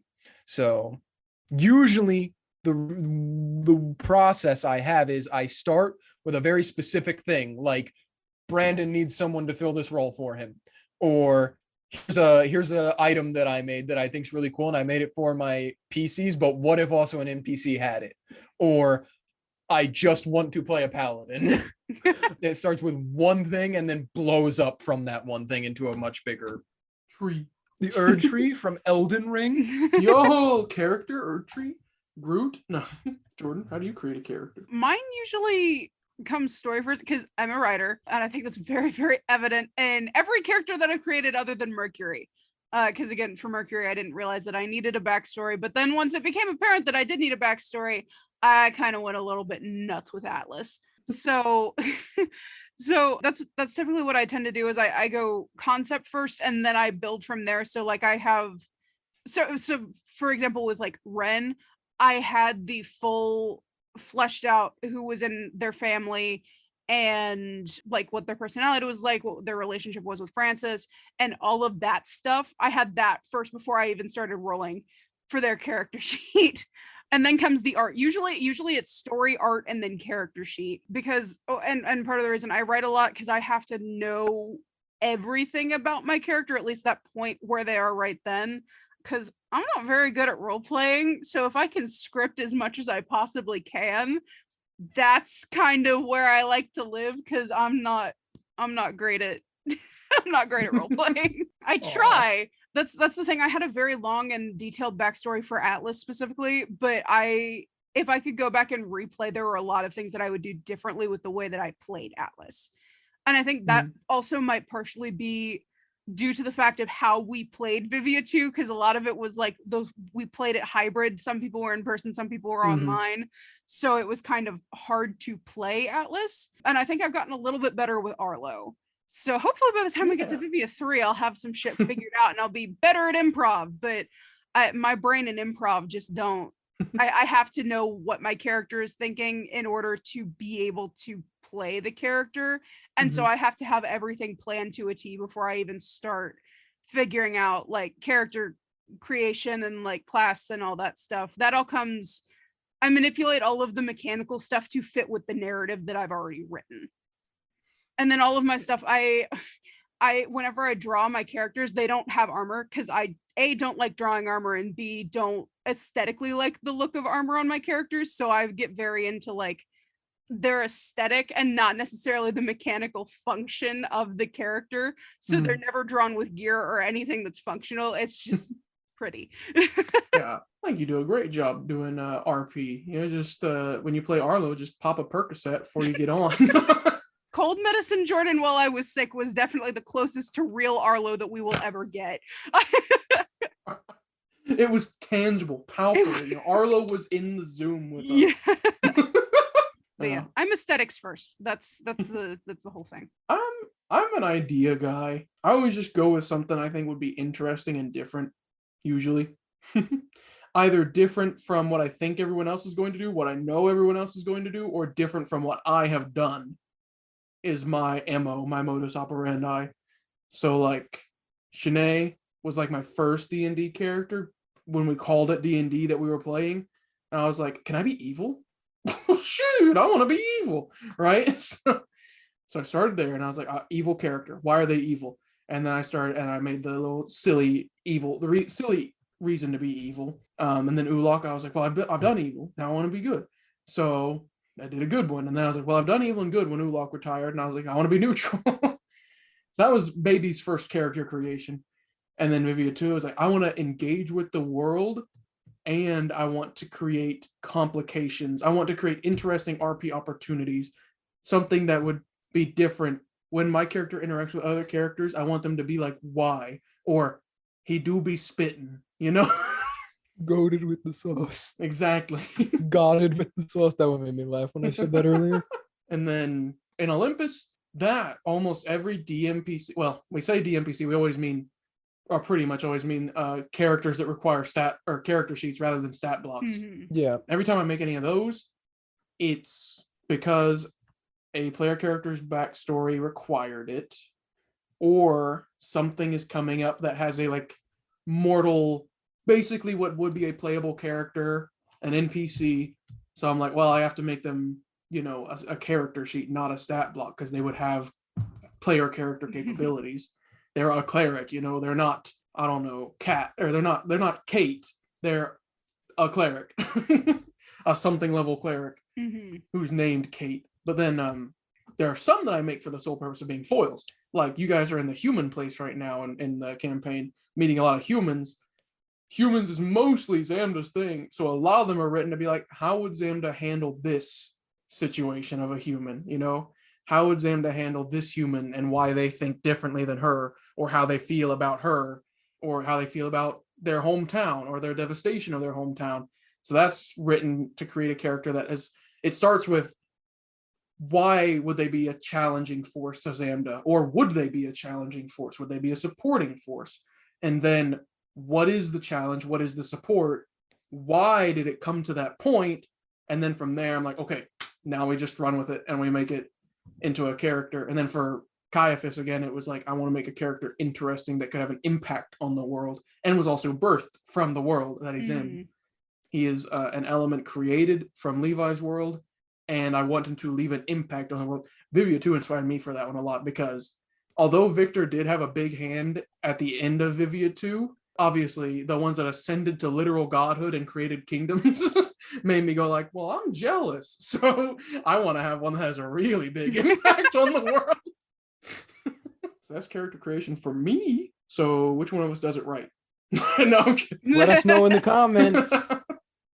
Karen, the answer's Karen. 2 hours later. Yeah.